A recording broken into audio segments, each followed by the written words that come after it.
Bueno, mucho gusto. Como Adriana dijo, yo soy Julián. Puse las dos banderitas ahí porque pues, soy colombiano y también tengo un segundo país que es Colombia. Eh, Muchas gracias por la invitación y me gustaría felicitarlos en público por esta iniciativa. Es algo que nos toca a nosotros, ¿no? Las personas, los profesores nuevos y tenemos que pues llamarla a ese bien con los alumnos y a nuevos docentes también a la parte de investigación y a desarrollarnos como una unidad, pues que a pesar de estar a 6 horas de avión, es poco cuando se habla de ciencia y de todo lo que se puede realizar.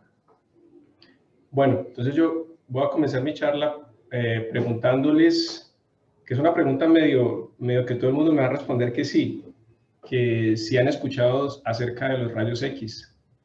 Pues si usted no se ha quebrado un hueso, yo no me lo he quebrado todavía, por lo menos me han tomado rayos X del pecho, del estómago, para ver algunos órganos. Y yo creo que la mayoría hemos pasado por una situación similar, o alguien o un familiar se ha tomado rayos X. Entonces eso lo conocemos, ¿cierto? En ciencias de los materiales, nosotros utilizamos un concepto similar que que es parecido, funciona con los mismos rayos X, solo que nosotros observamos materiales en este caso. Entonces las intensidades son mayores, pues porque la muestra no le va a pasar nada. Aquí entonces nosotros tenemos, ¿cómo funciona? Nosotros tenemos un haz de rayos X entrando que interactúa con una muestra. Yo voy a colocar aquí la lupa, aquí el láser, que interactúa con la muestra y después de esa interacción se genera un rayo, un haz difractado y obtenemos diferentes patrones o difracciones, unos esquemas de difracción que muestran el comportamiento específico de ese material.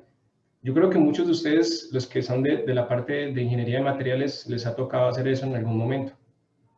Bueno, ese es el equipo convencional. ¿Qué pasa cuando nosotros nos remitimos a lo que sería un equipo más avanzado? Como por ejemplo la utilización de un acelerador de partículas que sería un síncrotron. Entonces utilizamos el síncrotron como fuente de rayos X. Este nos genera el haz de electrones, lo transformamos en rayos X, interactúa con la muestra. Solo que la muestra, ella no va a estar parada simplemente, ella va a estar en una estación de medición. Esta estación de medición en particular se llama la XTMS y esa estación puede hacer tanto ensayos de tracción, compresión, es decir, todo lo que sea de formación se puede hacer en cuanto la muestra se calienta o se enfría. Bueno, la grande ventaja de eso es que los rayos X, el flujo es muy grande de electrones, entonces podemos ver fenómenos in situ. Bueno, eso es súper importante. Y obtenemos los resultados, estos diagramitas coloridos. Yo voy a explicar más para frente. ¿Listo? Entonces el objetivo de mi charla es mostrar cómo el síncrotron se utiliza para ciencias, ingeniería de materiales y para otras ingenierías y otras carreras, no es solo para estas ingenierías, pero me voy a enfocar en los rayos X para materiales, ¿vale? Entonces, mi presentación, ella está enfocada, voy a hablar una introducción sobre lo que estoy haciendo, sobre quién soy yo. Voy a hablar sobre esta línea XTMS y voy a hablar sobre algunas aplicaciones y publicaciones de artículos científicos, sobre el impacto que ha tenido, sobre lo que se puede hacer y ustedes pueden venir a hacer aquí. Y sobre el nuevo síncrotron que existe que se llama el Sirius. Eso lo voy a hablar más en el final. Bueno, entonces, ¿quién soy yo? La identidad, por favor. Esta foto, bueno, Adriana hizo un resumen bien rápido, no voy a entrar en detalles en eso. Yo hice la ingeniería mecánica en la Universidad Autónoma. En el 2008, el 2011 hice la ingeniería de materiales que Adriana, que fue quien me presentó, me ayudó muchísimo, muchas gracias. Y esta foto es de allá del 2009, teníamos todavía cara de niños. Bueno, en la maestría comenzó mi curiosidad sobre la parte de materiales. Yo trabajé con soldadura, entré en contacto con algunos grupos aquí en Brasil y en el 2011 me vine a hacer el doctorado. Me vine con una beca de Colciencias en la época, ahora creo que es MinCiencias, ¿no? Pero en la época era Colciencias, me vine becado. Y esa es una foto del 2013. Por aquí estoy yo con un corte de cabello sin pelo. Bueno, y ese es el grupo de la época y todavía tengo algún contacto con ellos. Ese grupo ya desapareció, pero tengo contacto con los investigadores. Mi trabajo actual, yo trabajo como profesor asistente en la Universidad Estatal Paulista, esta UNESP, en el campus de San Juan de Boavista, que sería algo como San Juan de la Buenavista. Aquí hay dos cursos en Ingeniería Aeronáutica e Ingeniería Electrónica y de Telecomunicaciones. Y recientemente nos aprobaron el ingreso a un programa de maestría y doctorado de Ingeniería Mecánica, con énfasis en Ingeniería Aeroespacial. Dentro del campus también tenemos un programa de maestría para Ingeniería Eléctrica. Entonces, si les interesa o algo, luego podemos conversar para que vengan y estudien aquí. Esta es una foto de un proyecto que hicimos de puente de macarrón, de pasta. Los chicos lo pesaron y todo. Esto es un curso de mecánica de los sólidos o resistencia de materiales 2. Y aquí estoy yo en este lugar, ahora en la nueva vida como profesor. Ese es nuestro campus, es un campus pequeño. Tiene 2 predios aquí, 2 edificios y la biblioteca y otra sala de aulas aquí. Todo este terreno nos falta por construir. Bueno, es un campo de los más recientes, tenemos 7 años apenas. Y a pesar de ser pequeño, estar en una ciudad bien, aquí se llama el interior del estado, tenemos una vida bien activa, congresos, eventos deportivos, varias charlas. Es un ambiente bien bacano, bien interesante. Bueno, la Universidad del Estado de São Paulo, ella está en esta parte aquí, en el Estado de São Paulo, esta parte azul, más como para el sur del país. Y esa universidad se caracteriza por tener un desarrollo regional. Por tal motivo, tenemos un campus en la ciudad, en la capital, que sería São Paulo, y 23 otros campus esparcidos por todo el estado. Y nuestro campus se encuentra aquí, en San Juan de la Buenavista, San Juan de Boa Vista. Bueno, entonces listo, ahora están localizados. Sobre mi trabajo reciente y sobre mis intereses. Recientemente he venido trabajando con manufactura aditiva de metales principalmente. Me interesa también y continúo trabajando con la parte de soldadura y unión y hacer ese vínculo con las propiedades mecánicas, la parte microestructural de materiales procesados de diferente manera. En este caso sería soldadura o manufactura aditiva.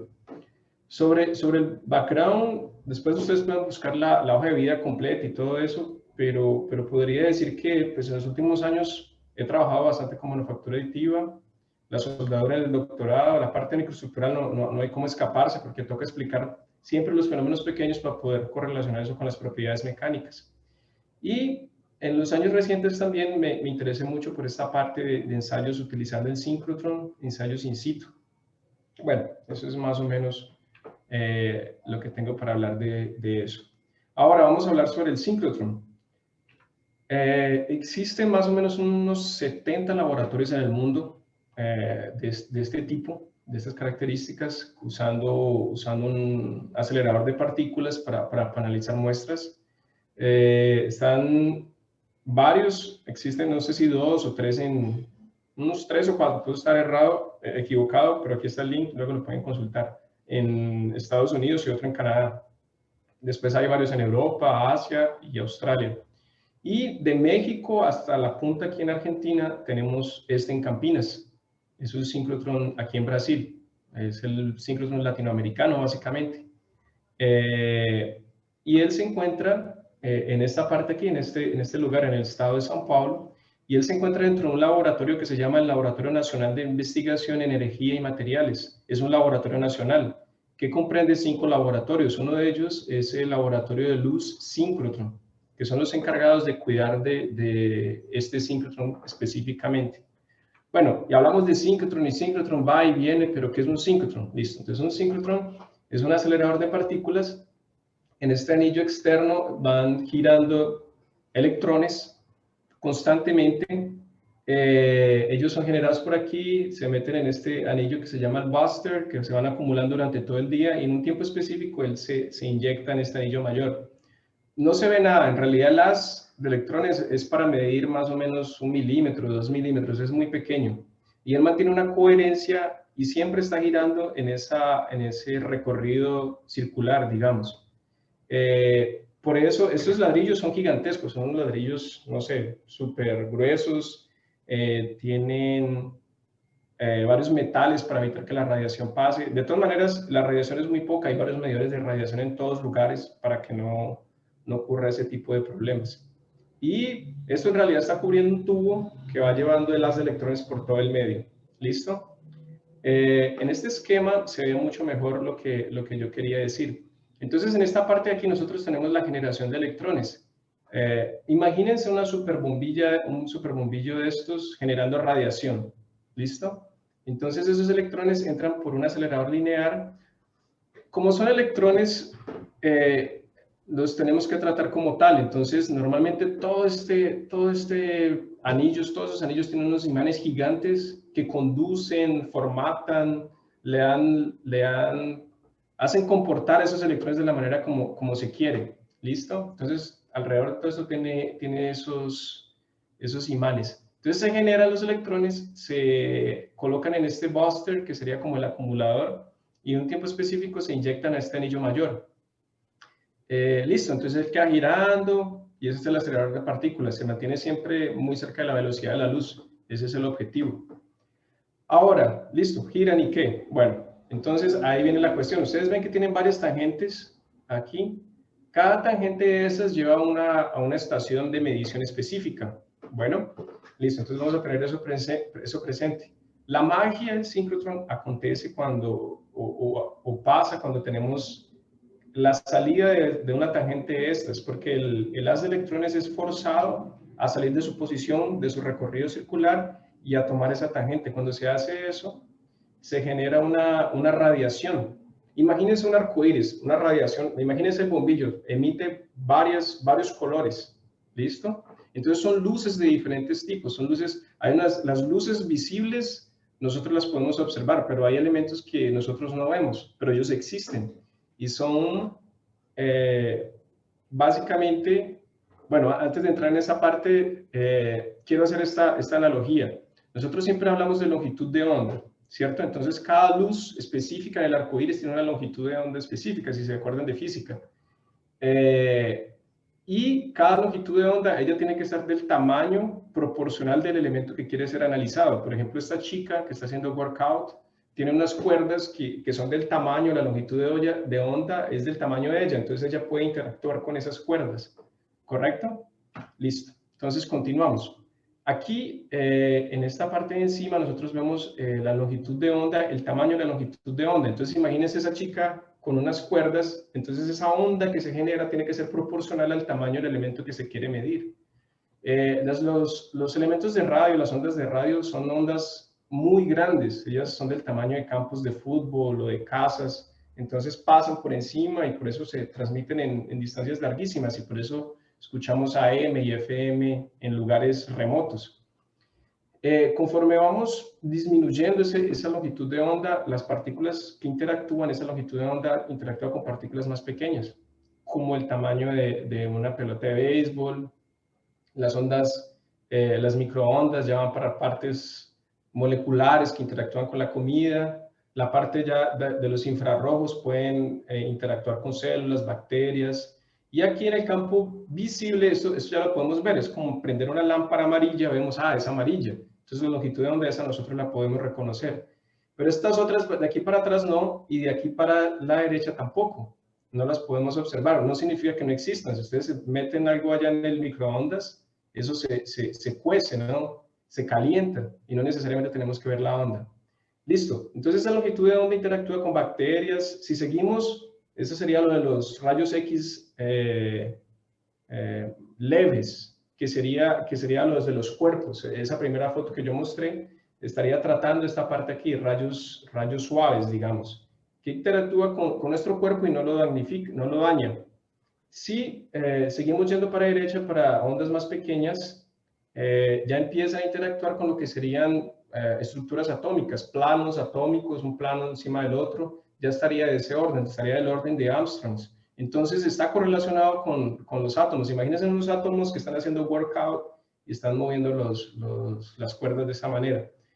Entonces, nosotros vamos a enfocar nuestra charla en esta parte de rayos X duros, que vamos a llamar apenas como rayos X. ¿correcto? Bueno, se me confundió con el portugués. ¿Qué es lo que nosotros hacemos con los rayos X? Podemos hacer varias cosas. Unas medidas pueden ser de difracción y espaliamiento y dispersión, y esto nos da información sobre la estructura atómica. Y otras medidas pueden ser de espectroscopía y de fotones, de fotoelectrones, y nos da información sobre la parte electrónica. Yo estoy resumiendo, solo para dejar eso claro, yo estoy resumiendo que nuestra línea de síncrotron, esta tangente que sale aquí, yo estoy tomando estas 3 líneas de las 60 que tiene un síncrotron o de las que sea que tiene un síncrotron, yo dejo una específica en una longitud de onda específica, porque toda la óptica que se tiene que adecuar, todos los imanes, toda la manera como se tiene que adecuar ese haz de electrones para que llegue con esas condiciones, en esta línea en específico debe ser fija. ¿Listo? Entonces yo tengo una línea de rayos X, yo tengo una línea de fluorescencia, yo tengo una línea para hacer rayos X también, solo que para hacer tomografía, tengo una línea, bueno, en fin, para analizar toda la parte biológica, para hacer medidas de superficie, en fin, hay una gama gigantesca. Ustedes pueden ver en un síncrotron gente de todo el mundo, gente de biología hablando que no, que está analizando los bichiños, que está analizando las células, moléculas, no, que está analizando el coronavirus. Todas esas cosas se pueden hacer, y al lado también hay un físico haciendo esto. Hay muchos argentinos, por ejemplo, he visto en el laboratorio, utilizan bastante. Bueno, entonces, en fin, vamos a hablar de una línea en específico, la parte de rayos X. Sin embargo, se pueden hacer muchas cosas. Específicamente en la parte de rayos X podemos hacer imágenes muy pequeñas de fenómenos ocurriendo. Podemos hacer imágenes más grandes para la parte de tomografía. Yo coloco aquí la parte de manufactura aditiva porque está en desarrollo y se ve que hay muchos defectos, y uno dice tiene defectos, listo, pero le toca pulir la muestra e ir y mirar. Sin embargo, si ustedes hacen una tomografía, van a poder observar el volumen completo y van a ver la posición exacta de los defectos. Caracterización estructural y química, y se puede hacer también transformaciones de fase. Yo dejé en rojo transformaciones de fase porque entre toda la gama de experimentos que se pueden hacer, nosotros nos enfocamos en esta parte. Bueno, listo. Entonces, para entrar en detalles sobre la línea, nosotros utilizamos esta línea XTMS, ¿correcto? El haz incidente, él viene en esta dirección de acá, de unas tangentes de estas, vienen por un tubo y llega aquí, a la muestra. ¿Listo? Entonces en la muestra nosotros tenemos este equipo que puede traccionar, comprimir, calentar, enfriar, todas esas cosas. Al mismo tiempo tenemos unos detectores que ellos hacen un movimiento de rotación, puede ser un D o 2D. La muestra, ¿cómo puede ser la muestra? La muestra puede ser de diversas maneras. Nosotros podríamos tener un dilatómetro, podríamos tener un horno, podríamos tener una máquina de tracción sencilla y tener nuestra muestra ahí, podría funcionar. Bueno, entonces en el caso estoy describiendo un setup de una muestra de tracción que se montan esas garras de cobre, y el haz de electrones viene desde acá, interactúa con la muestra en esta parte y él emite ese haz difractado, que sería este verde aquí. A grandes rasgos es eso, ¿vale? Entonces, ¿cómo se hace eso? Una parte sencilla de la óptica que se utiliza en el síncrotron para poder garantizar que nosotros estamos trabajando con lo que queremos trabajar, que son rayos X, en una longitud de onda específica. Colocamos una serie, en realidad nosotros no colocamos nada, eso ya existe dentro del síncrotron. Nosotros nos preocupamos en colocar apenas la muestra aquí. Los físicos, ingenieros físicos, todo eso ya fue cuidado, ellos ya calcularon y llega con esas características aquí, con esa longitud de onda específica de esos rayos X. Entonces, si ustedes ven aquí una longitud de onda para una energía de 12 kiloelectronvolt, que es lo que se utiliza en esa línea, o se utilizaba en esa línea porque ya fue desactivada, corresponde a una longitud de onda de 1,03 Armstrongs. Entonces, perfecto, estamos trabajando con longitudes de onda que van a interactuar con lo que sería la materia, los planos cristalográficos. Entonces, estamos con la herramienta adecuada. Ahí nosotros tenemos un detector, que ese detector gira, hace un arco aquí, que sería básicamente este detector En el caso estoy describiendo el de una dimensión, él gira en cuanto el haz continúa fijo. Solo voy a hacer ese desplazamiento de teta. Bueno, listo. Entonces todo esto se resume a ¿qué? A la ley de Bragg, ¿vale? Cuando hablamos de difracción, todo se resume a la ley de Bragg. Si nosotros cumplimos esta condición de la longitud de onda igual a 2D seno de teta, si la cumplimos va a difractar. Entonces esta estructura yo voy a conseguir observar lo que tiene esa estructura. Básicamente el espacio entre los planos lo podemos calcular. Ahora imagínense, ¿cuál es la ventaja del síncrotron? La ventaja del síncrotron es que esa red que yo estoy mostrando ahí, ella puede ser deformada, expandida por el calor o comprimida por una fuerza o por el propio frío, poniendo por ejemplo una atmósfera criogénica, y ella se contrae. Yo sé que se contrae porque ese es el comportamiento esperado, ¿cierto? Las dimensiones físicas pueden mudar y yo las puedo medir. Sin embargo, si yo no tengo una herramienta como el síncrotron, yo no podría ver qué está pasando en la materia. Pero con el síncrotron yo lo puedo hacer y lo puedo hacer de una manera in situ, como se llama, en vivo, básicamente. ¿Vale? ¿Cuáles son las ventajas de utilizar un síncrotron? Que él es muy intenso. Por el flujo de electrones constante que existe, es muy intenso. Entonces, por ejemplo, no sé si ustedes ya utilizaron un difractograma sencillo del laboratorio. Si ustedes son de buenas o su muestra está bien preparada, tiene las características específicas, un difractograma puede demorar 30 minutos, una hora, 2 horas, un día, 2 días para hacer un difractograma. Depende de la calidad de su material. Y eso va a ser en una condición específica. Bueno, entonces ustedes hicieron el tratamiento térmico en el horno, no sé, un tratamiento térmico que enfrían rápido y se genera martensita. Ustedes tienen únicamente la última foto. Ustedes no saben qué pasó en el medio, cuando calentó, cuando enfrió. Ustedes únicamente saben la última foto, ¿vale? Y el resto, por la teoría, no, por la educación... Yo tengo el teléfono siempre en el bolsillo. Sí. ¿Ves? Camila. Qué pena, Julián, ya. Es que creo que se le activó el micrófono. Ah, bueno, no me asuste que yo esté aquí concentrada, yo creí que no. Pero bueno, entonces se me perdió hasta el hilo. Entonces la diferencia es esa, nosotros tenemos medidas que en un difractómetro convencional pueden demorar de 30 minutos a 2 días, y en una línea como esta, dependiendo de la energía, pueden demorar 1 minuto, 2 minutos, milisegundos. Entonces es muy rápido y nos permite acompañar fenómenos que están pasando, un tratamiento térmico, por ejemplo, una deformación.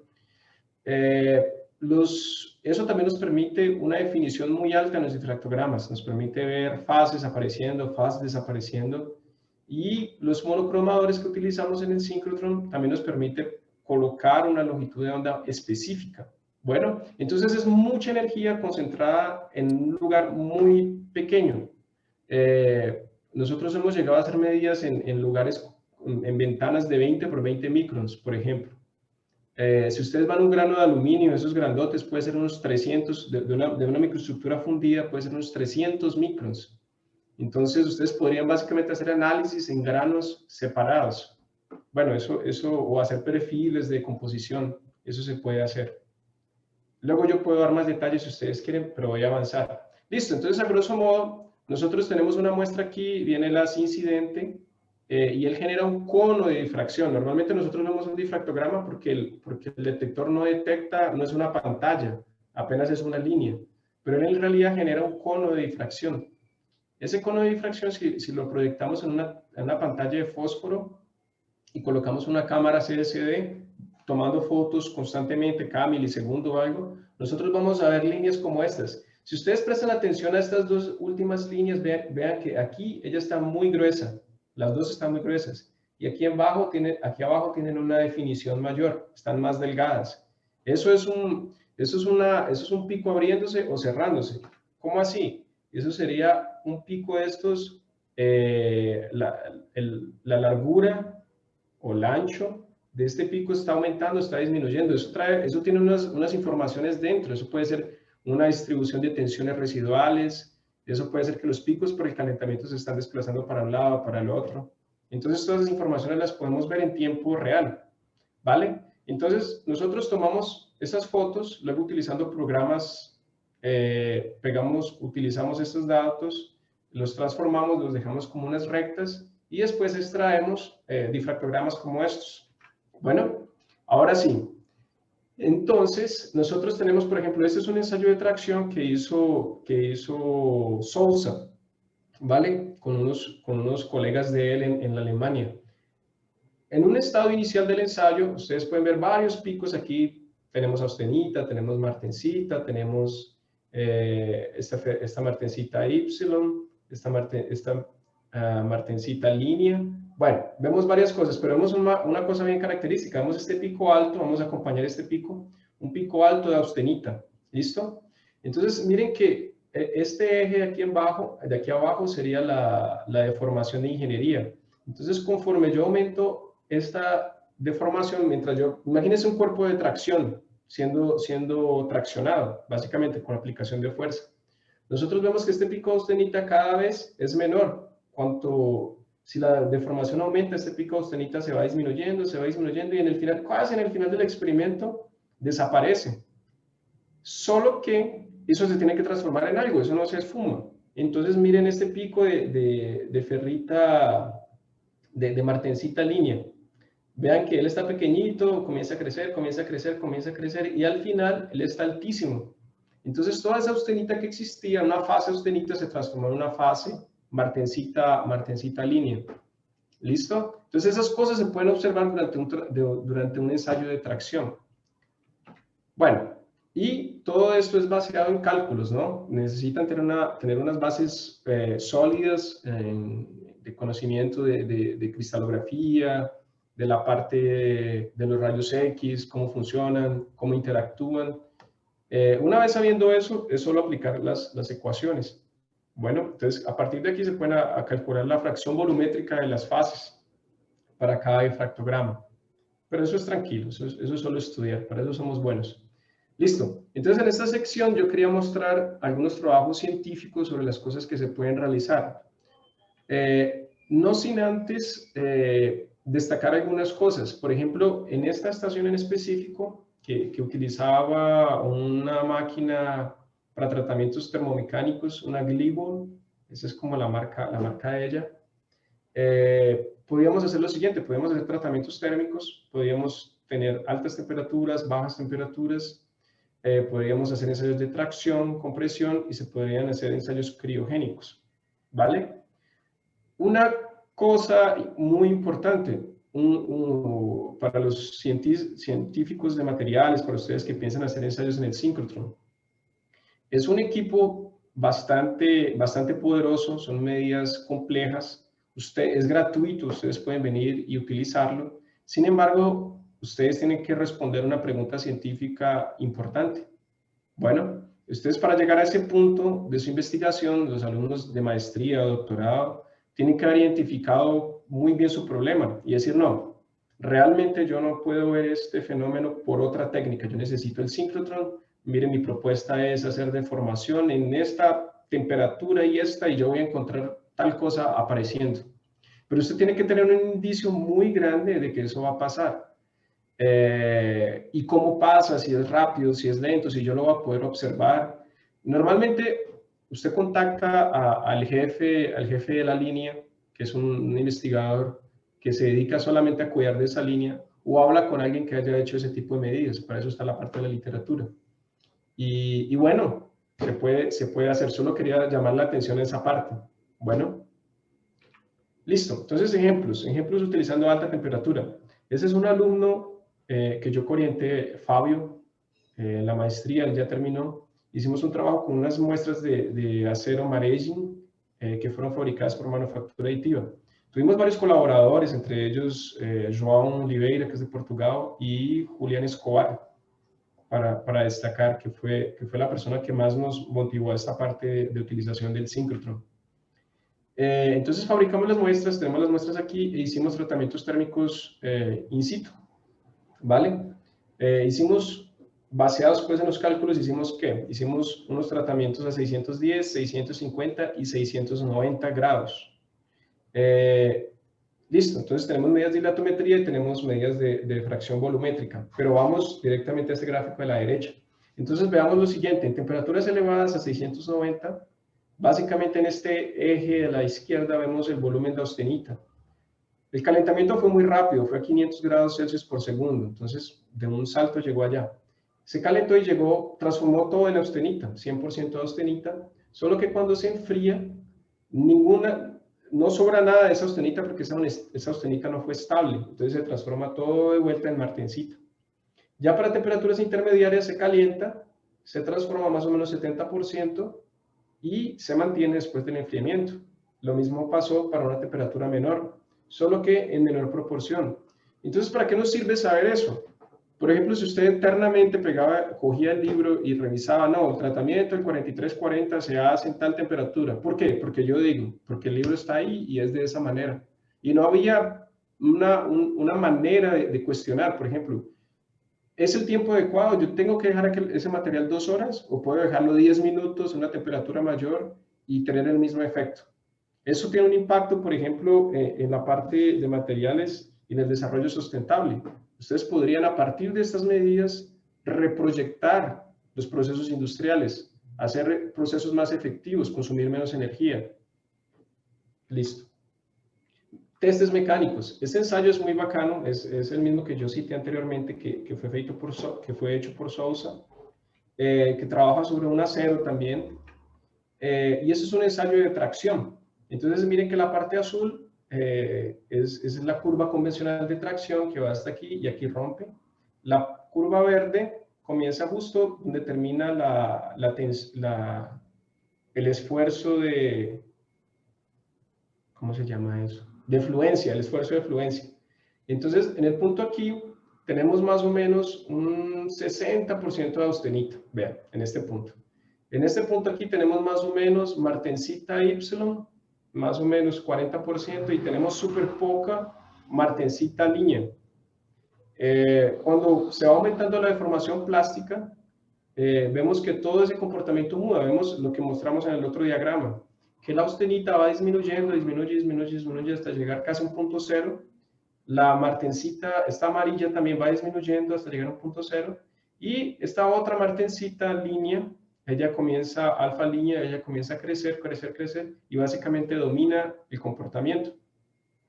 Eso fue lo que dio el síncrotrón. Sin embargo, ellos no quedaron felices e hicieron este tipo de medidas. Hicieron una parte de microscopía pesada, caracterización fina, y encontraron, por ejemplo, que en el comienzo, justo en esta parte de fluencia, casi toda la matriz es verde, es austenita. Conforme van aplicando la deformación plástica, esa matriz ya se ve como más verde, como más roja, más amarilla, y ya en la parte final es básicamente roja, es todo martensita. Entonces podemos ver de nuevo las transformaciones pasando de esta vez por causa de una deformación plástica aplicada. En el caso anterior fueron tratamientos térmicos, esta es deformación plástica y se puede observar. Otro caso en temperaturas criogénicas sería este caso trabajado por el profesor Osvaldo de una universidad aquí en Brasil, en Ponta Grossa, que es un caso bien interesante. Yo no sabía, por ejemplo, hasta que estudié este paper, en temperatura ambiente, en 20 grados, nosotros vemos pasando las mismas cosas. Vemos en esta parte de aquí arriba, vemos lo que sería la austenita, y aquí abajo vemos lo que sería la martensita. Y en esta línea más delgada vemos lo que sería el comportamiento convencional con un ensayo de tracción. Y vemos cómo el porcentaje de austenita va disminuyendo, y el porcentaje de martensita va aumentando. Todo bien, nada muy parecido al anterior, ¿cierto? Entonces vea que la resistencia mecánica es de 566 megapascales, todo bien.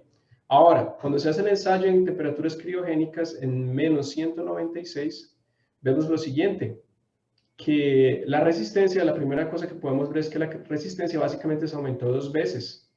1398 megapascal, y la deformación, el punto máximo de esa deformación fue 0.7, 7% básicamente, 70%, y por aquí fue más o menos en 58%.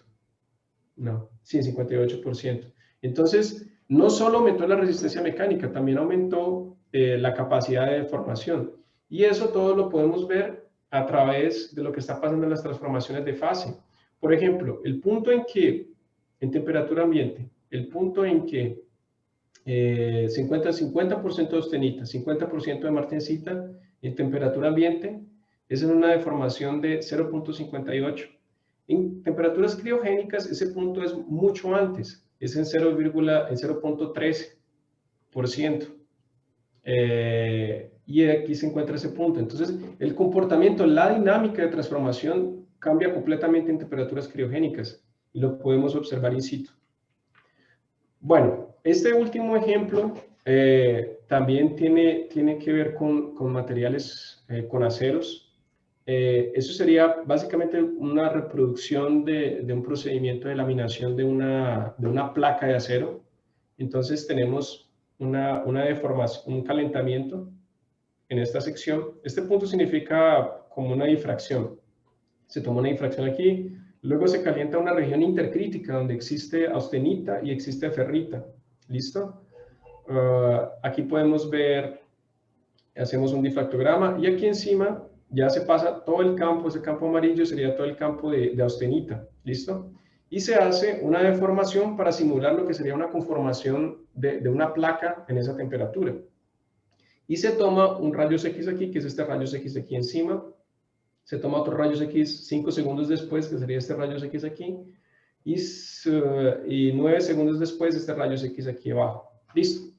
Entonces, en este campo amarillo se espera que solo exista austenita, ¿cierto? Sin embargo, observen en este gráfico aquí arriba, justo durante la deformación aparecen picos de ferrita. Pico aquí y un pico aquí. 5 segundos después de haber terminado la deformación, miramos nuevamente y el pico de ferrita está casi eliminado. Se está desapareciendo, que es lo que sería lo normal.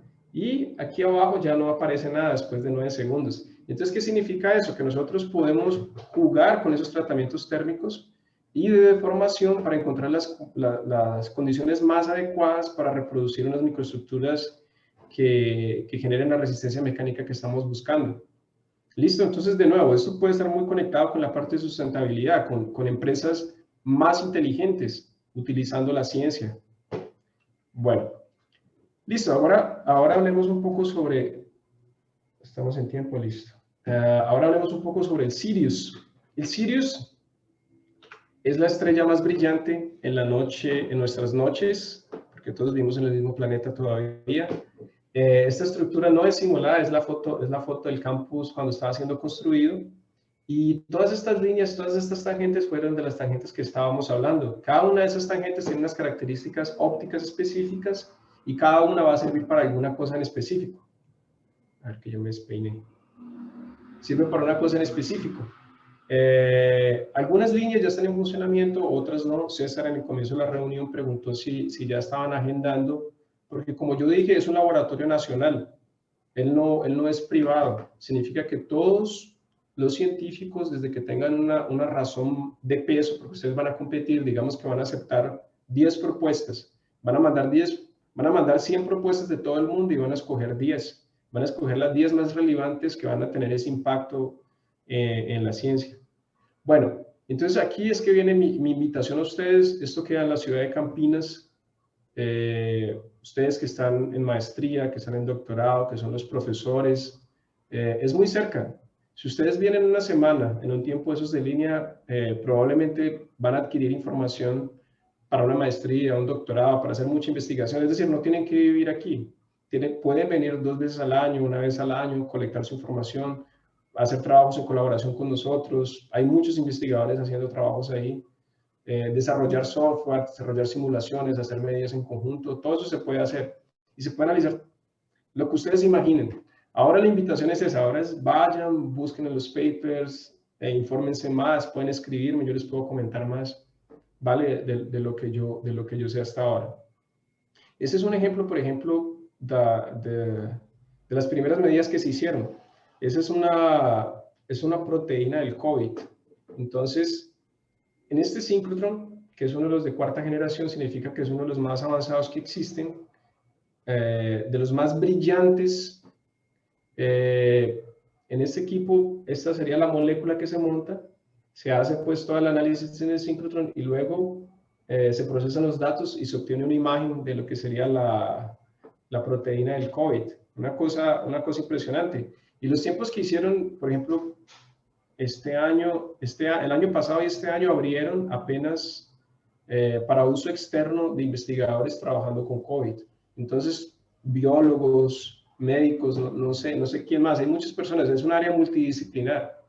Decían, no, yo tengo un caso específico, yo quiero estudiar esto, listo. Vaya, haga sus análisis, y muchos hicieron eso. Yo creo que ya deben estar publicando varias cosas sobre esos trabajos. Es decir, no se trata solo sobre la publicación, se trata de ciencia súper avanzada, generada aquí en Latinoamérica, generada aquí en Brasil.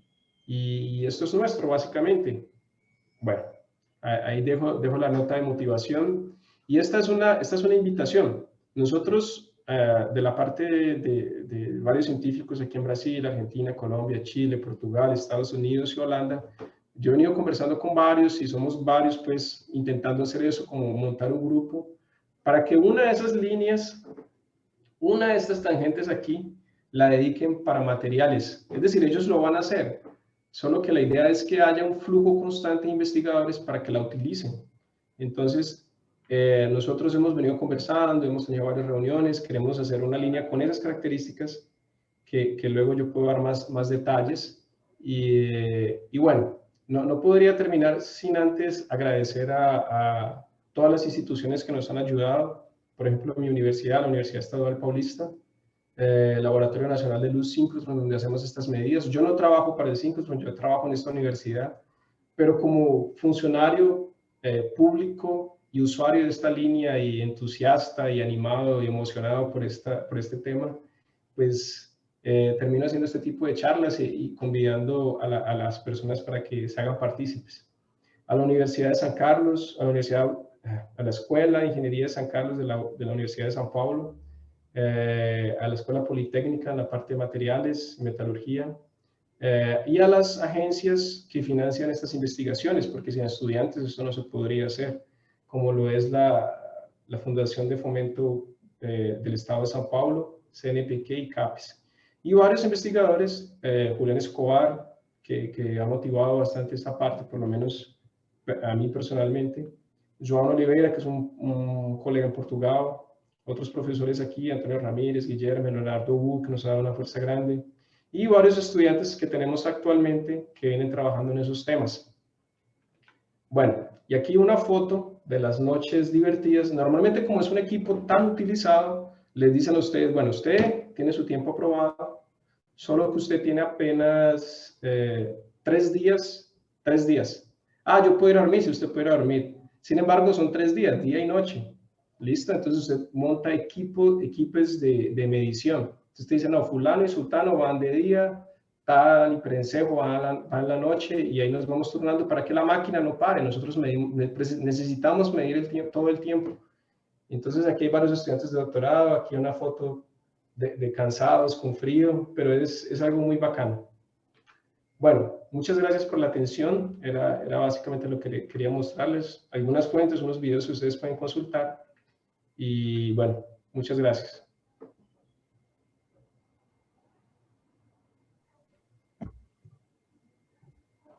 Listo, Julián, a ti muchísimas gracias. Abrimos preguntas al público.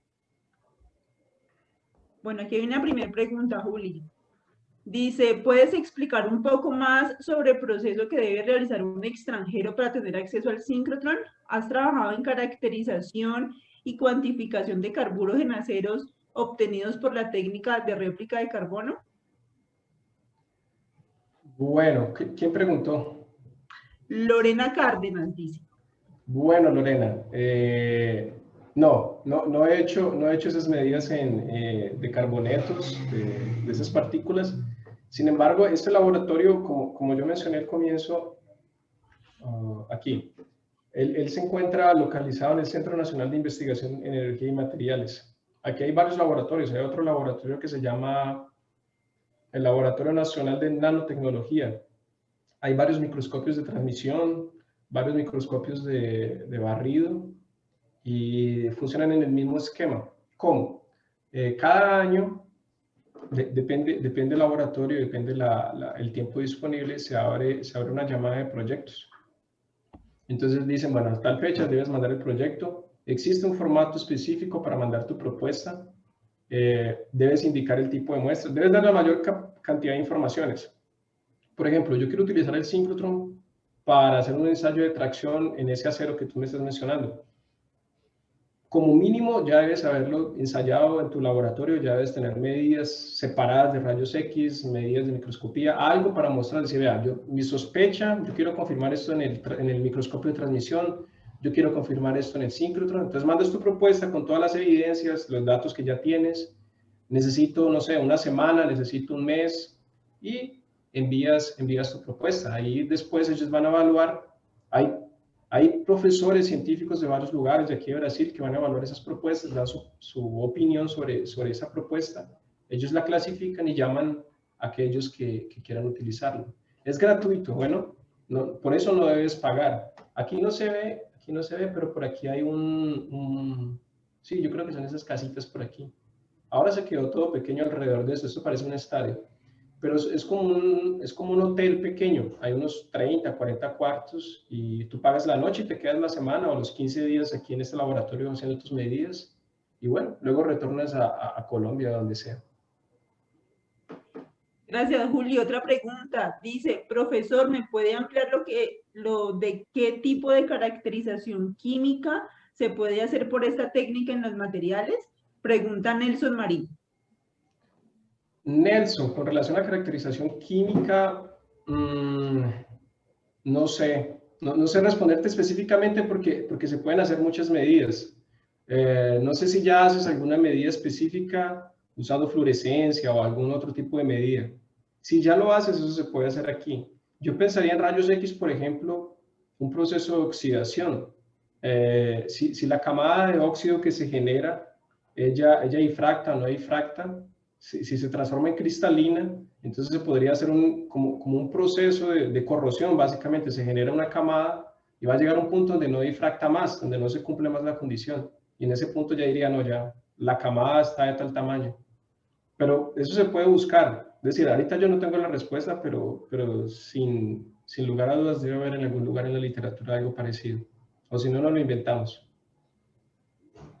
Gracias, Juli. Otra pregunta de parte de Giselle. Dice, ¿cómo se gestiona una pasantía de investigación? Si estoy estudiando una maestría aquí en Colombia, ¿hay becas de movilidad?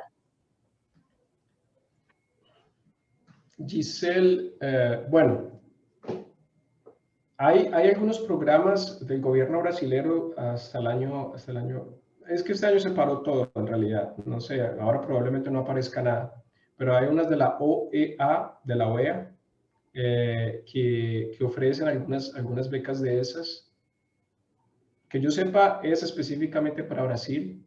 La otra es que tú hagas tus estudios aquí, participes en un proceso selectivo, en algún programa, tal vez para el doctorado. Te inscribes aquí, participas, compites por una de las becas disponibles y harías tu trabajo de investigación aquí, básicamente. El laboratorio como tal no tiene para esos niveles no tiene, pero tiene un programa muy bacano que es una escuela de verano. Ella pasa en enero. En enero y los chicos hasta aprovechan en el carnaval y van y conocen y bailan, es súper bacano. Pero no, eso es un extra, mentiras, ellos trabajan muy fuerte, es un mes súper intenso, pero en el final de semana que les queda se vuelan en febrero y aprovechan el carnaval. Y vienen, les pagan todo, les pagan pasaje, hotel, los ponen a cargo de algunos de los jefes de línea, le dicen, bueno, usted va a trabajar conmigo haciendo tal cosa. Y son pelados que son de graduación, graduación no es, de pregrado. Y bueno, tienes que participar, mandar la propuesta. Y bueno, si yo tengo noticias de eso, yo les mando. Pero este año y el próximo yo creo que eso está parado por causa del COVID.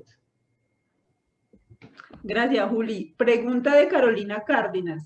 Si el área de I+D de una empresa quisiera hacer medidas, ¿la forma de hacer la solicitud para el uso del síncrotron es igual que para investigadores de una universidad? Carolina, eso es una pregunta muy buena y es una de las cosas que nosotros estamos intentando hacer porque pues nosotros somos ingenieros, el síncrotron como tal, hay muchos físicos y no todos son enfocados en la parte de industria, ellos son muy buenos en esa parte y conozco, por ejemplo, algunas parcerías, como algunas conexiones entre industria y el laboratorio como tal ha aceptado varias empresas adentro, entonces esa investigación ellos financian y ocurre, solo que ahí tiene que entrar en contacto directo con el laboratorio, eso se puede hacer.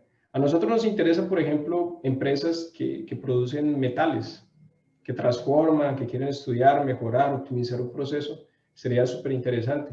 Entonces, en ese caso, se puede hacer como una conexión entre la universidad, el laboratorio y la empresa, porque a final de cuentas sería el investigador con sus alumnos que se va a dedicar de lleno a esa investigación y va a desarrollar en conjunto con el síncrotron ese tipo de medida específica que tú quieres. Gracias, Juli. Juli, te tengo yo dos preguntitas. Una pregunta es que vos hablabas que cuando se hace manufactura aditiva uno puede ver defectos. ¿Qué tipo de defectos puede ver? O sea, como defectos de la escala macroscópica, ¿o a qué te referías ahí? Sí, bueno, yo he visto varios trabajos usando principalmente tomografía. Entonces, estás tomando fotos a altísima velocidad, entonces puedes fundir la gota o fundir un recorrido de varias gotas, es decir, tenés una camada de polvo, pasas el láser y vas fundiendo camadas y vas tomando fotos. Entonces puedes ver cómo el flujo del material cuando está solidificando se comporta, cómo va andando. Todo eso se puede ver por medio de fotos. Entonces, si aceleras, por ejemplo, la velocidad del láser, qué tipo de efectos se forman. Si aumentas mucho la potencia, qué tipo de microestructuras se forman. Eso se podría observar. Ole, Juli, pero entonces es in situ. Se hacen ahí Es- el crecimiento del material e in situ van haciendo la medida. Es in situ, es in situ. El potencial, el grande potencial del síncrotron son medidas in situ. Es decir, Ah, no hay ninguna diferencia en hacer un difractograma único, digamos una foto en el síncrotron, hacerla en un difractómetro convencional. La única diferencia es la resolución. Ahora, la ventaja sería hacer medidas in situ. Todo bien que lo puedes utilizar para eso, pero sería un desperdicio. La idea sería que hagas medidas in situ. ok, pero entonces allá, por ejemplo, está la impresora con el láser para hacer crecimiento, ok. Bueno, en este momento, eso es una cosa importante, el síncrotron, este nuevo síncrotron, el anterior, él está parado, él fue desconectado porque consume energía, son varios imanes, son un flujo de electrones todo el día, entonces lo desactivaron y activaron este. ¿El Sirius ya está activo? El Sirius está activo. Ah, ya. El Sirius está activo, entonces dentro de los muchos planes de algunas cosas que yo he observado, hay una estación con varios lasers. En esa estación se puede poner una máquina y hacer deposición, se puede hacer tratamiento superficial con los láseres. En la estación que nosotros queremos y estamos gestionando sería más para difracción de rayos X, pero se puede poner también una máquina de manufactura aditiva. Ahí está y se relaciona con la pregunta de Carolina. No, yo quiero desarrollar un material, pero yo necesito hacer tal cosa allá. Listo, entonces se desarrolla un equipo pequeño, se lleva, se pone al frente del haz, que es lo que necesitamos, y se observa qué está pasando. Pero todo eso se necesita aportes de las empresas. Por ejemplo, en el síncrotron, en el DESI, en Hamburgo, ellos hacen eso, ellos tienen llamadas para investigadores y tienen llamadas para empresas. Entonces dicen, bueno, este periodo es para tal empresa que pagó esta investigación. Entonces, es decir, de 6 meses le dan 3 meses a esa empresa únicamente para que midan. Van y hacen sus medidas. Eso pasó con Petrobras, que ayudó a financiar bastante esta investigación. Ellos tenían un tiempo específico, lo podían utilizar mucho más que los usuarios comunes. Ok, otra preguntita, aunque esta de pronto es un poquito tonta porque no sé cómo se hace, que uno nos trabaja un trabajo donde se hace tensión, al mismo tiempo pues se hace obviamente la difracción de rayos X con el haz del síncrotron, y hablabas de una microscopía, o sea, ahí al mismo tiempo se hace la microscopía, pero ¿qué tipo de microscopía es? No, son cosas separadas. En ese caso, ellos hicieron la tracción y vieron la difracción y analizaron. Luego Pero replicaron el entonces mismo ensayo. paraban la medida a un tiempo determinado para llevar al microscopio. No, en ese caso no, en ese caso ellos cogieron después, hicieron el mismo ensayo y paraban, preparaban, hacían su microestructura separada. Se puede hacer, usar el flujo de electrones para hacer microscopía. No sé si sea conveniente, porque un microscopio de barrido lo hace muy bien. No sé cuál sería Claro, el no, me lo objetivo. imaginé por lo que nos mostrabas a diferentes tiempos sobre la curva. ¿Ah? Sí, pero ese trabajo Listo, fue Juli, hecho así. muchas gracias. Listo, creo que tiene la mano levantada alguien, o ya no, Javier tenía la mano levantada. Javier tiene la mano levantada. Sí, hola, buenas tardes, buenas Hola, Javier, te noches. escuchamos. No sé en qué horario se encuentran. Yo les hablo desde España. Aquí es medianoche pasadas. Bueno, Julián, lo primero que quiero es darte la enhorabuena por la charla. Ha sido, yo creo, magnífica. Pocas veces se tiene ocasión de saber qué es lo que se hace en un sincrotrón, cuál es el potencial de estas instalaciones, y creo que lo has dejado bastante claro. Me parece estupendo el trabajo que hacéis, el poder hacer medidas in situ mientras hacéis deformaciones mecánicas o programas térmicos sobre los materiales. Creo que es una idea magnífica y puede aportar mucha información sobre cuál es la dinámica de los materiales, ¿no? Cómo se comportan a nivel atómico cuando los sometemos a deformaciones mecánicas o cuando los sometemos a tratamientos térmicos. Yo tengo alguna pregunta al respecto. Estabas hablando que la difracción de rayos X, pues eso, uno tarda 30 minutos para hacerlo en el laboratorio, si tiene suerte. Aquí lo podéis hacer en 5 minutos, pero obviamente el coste de hacer un difractograma aquí es bastante más elevado que en los RX normales, ¿no? Yo sé que todos los sincrotrones tienen programas para hacer llamadas a los investigadores, y una pregunta que tengo es, bueno, ¿qué facilidades proporcionáis? ¿Está el plazo de propuestas está abierto permanentemente o solamente los tenéis abiertos durante un tiempo? Otra pregunta sería, por ejemplo, si yo tengo un problema concreto, ¿con quién se contacta? Es decir, yo a lo mejor tengo una idea, pero no tengo muy claro cómo se puede resolver. Entonces, ¿tenéis un equipo que aconseja sobre qué línea utilizar?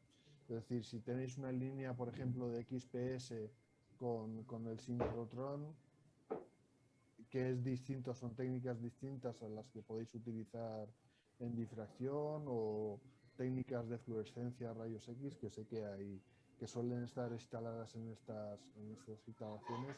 ¿Vosotros aconsejáis sobre qué línea utilizar, o son los investigadores los que tienen que decir, no, yo quiero utilizar esta línea en concreto? Bueno, Javier, muchas gracias por los comentarios. Bueno, la primera cosa, yo no soy funcionario del Laboratorio Nacional, yo soy también usuario, solo que como usuario e investigador, pues me interesa mucho el asunto. Entonces te puedo responder sobre el tiempo en línea. Ellos son abiertos 2 veces por año, estaban siendo abiertos. En este Sirius, como él está en construcción, deben existir, si no estoy errado, deben existir unas 5 líneas funcionando. ¿Cuáles? No te sé responder ahora mismo. Por el momento no hay tiempo programado para usuarios. Yo espero que él se regularice de aquí a 1 año, 2 años, ya hayan tiempos disponibles y se abra la oferta para usuarios nuevos. En tu segunda pregunta sobre cómo atacar cierto problema, esa te la puedo responder de la siguiente manera. Yo lo hice a través de colegas, y en ese caso me ofrezco hasta para ayudarte. Lo hice a través de Julián Escobar me ayudó mucho, João Pedro Oliveira, que él está en Portugal, también me ayudó bastante. Solo que mi tema era bien específico. Nosotros estábamos preocupados por la generación de austenita en una matriz martensítica. Entonces, ya teníamos una idea que lo que nos preocupaba eran las transformaciones de fase. Sin embargo, ahí ya se puede ir, por ejemplo, uno a las publicaciones y ver quién está publicando con determinada técnica y entrar en contacto con esa persona. Yo creo que ese sería el camino más adecuado para ¿cómo se dice? Para tener algunas respuestas iniciales. Paso seguido, se puede contactar con el síncrotron, con el jefe de línea del síncrotron que se tenga interés. En ese caso, pues en este momento todavía eso no ha sido estructurado, pero eso ya puede ir siendo conversado. Tú entras a la página del Sirius y allá existen ya las líneas que van a ser construidas y los investigadores que son jefes. Hay algunos que no existen porque todavía la línea no existe. Pero en ese caso ya entrarías en contacto. Hola, yo sé que se puede hacer este experimento, se podría hacer en su línea, y ellos te van a responder sí, no, en este momento no, y cosas de esa manera. Sí, el caso es que hay trabajos, por ejemplo, que no sabemos si este tipo de instalaciones puede utilizarse. Por ejemplo, nosotros estamos desarrollando óxidos de titanio, estamos generando como si fueran unas púas de óxido de titanio de 1 micra de longitud y 50 nanómetros de diámetro. Claro, eso si queremos saber qué tipo de dióxido de titanio es, tenemos que hacer difracción, pero las técnicas convencionales de difracción no sirven. Entonces, no sé si irnos a técnicas de este tipo nos podrían resultar útiles para poder caracterizar el tipo de material que estamos sintetizando, ¿no? Yo creo que sí. Yo creo, hay una técnica que es de ángulo, de bajo ángulo, difracción de bajo ángulo. Esa es más localizada y ve fenómenos nanométricos inclusive. Esa sería más adecuada en tu caso. Se puede realizar. De cualquier manera, está ahí mi contacto, podemos conversar, marcar una reunión y conversar sobre eso. Me pongo a disposición para esas conversaciones. Muchísimas gracias. Javier, a ti. Listo, Juli, no quedan más preguntas, solo quedan comentarios en el chat de agradecimiento, excelente presentación y te agradecen muchísimo por todo. Todos desde la CCM también te agradecemos, estuvo súper chévere la charla, bastante informativa y pues esperamos contar contigo y hacer comunidad, obviamente, esperamos que así sea. ¿Listo? Muchas gracias a todos los asistentes, entonces nos vemos en una próxima ocasión. Dentro de 8 días. Muchas gracias, Julián. Dentro de 8 días para la charla de Asís. Sí, señora. Bueno, muchas gracias a ustedes. Buen descanso y gracias por la invitación. Vale, Juli, que estés muy bien, Chaito. Muchas gracias, Julián. Luego estamos hablando. Por aquí ya estoy craneándome unas ideas. Hágale, hermano. Hágale, piensa. Yo creo que le vamos a dar, lo que te vamos a molestar muchísimo todos. No, eso no tiene ninguna molestia. Esa es la idea, hacer estas charlas e invitarlos no es de gratis, es que vengan a hacer ciencia aquí también y se la lleven para Colombia. Somos la misma cosa. Chévere. Genial, genial. Gracias. Chévere, muchas gracias, Julián. Con gusto. Yo creo que Javier iba a decir algo más y yo no sé si... Javier Navarro. ¿Será? Nada más, era simplemente darte las gracias. De todas formas, yo creo que sí que estaremos en contacto. Hay varios, de hecho, hay trabajos que estoy realizando con gente de Colombia y seguramente podemos mirar de montar algún tipo de experimento. Sería interesante. Sí. Perfecto. Sí, nosotros estamos haciendo medidas más específicas. No las traje aquí para no quedar tan largo, pero hemos hecho cosas bien localizadas en ventanas hasta de 20 por 20 microns. Son análisis bien localizadas, perfiles de composición. Bueno, luego podemos conversar bien. Ahí armamos la reunión. Bueno, chicos, entonces muchas gracias nuevamente y Hola, Julián. Hola, Adriana. Y por ahí escuché ahora Hola, José, ¿qué Ángela más? también, que hace tiempo no le escuchaba la voz a Ángela. José, ¿qué más? Hola, José. Vení, Julián, una preguntita. ¿El XTMS ya lo pasaron al Sirio o No, todavía no lo han pasado? no, esa línea está parada. Esa línea está Ya, ya. parada. Nuestra intención es que se lleven esa máquina para allá y pongan otros equipos allá en el Sirius. Solo que tiene que adaptarla. Porque es que la energía antes era 12 keV Claro, y era un análisis superficial. Ahora nosotros queremos con más potencia para que el haz pase la muestra y el detector quede atrás. ya. Entonces así los difractogramas salen nítidos, sin tanto ruido. Una pregunta así loca. Uno ha visto, o yo he visto papers donde, por ejemplo, hacen también, estudian procesos de deformación, ¿cierto? Por ejemplo, tensión, pero usan microscopía de transmisión. No en el síncrotron de pronto no tienen algo así parecido. Que usen una línea para microscopía de transmisión. No, hermano, yo no he visto.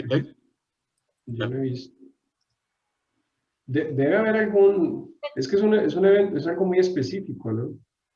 Sí, sí. No, muy interesante la charla. Me acordé cuando fuimos por allá a trabajar unos días allá en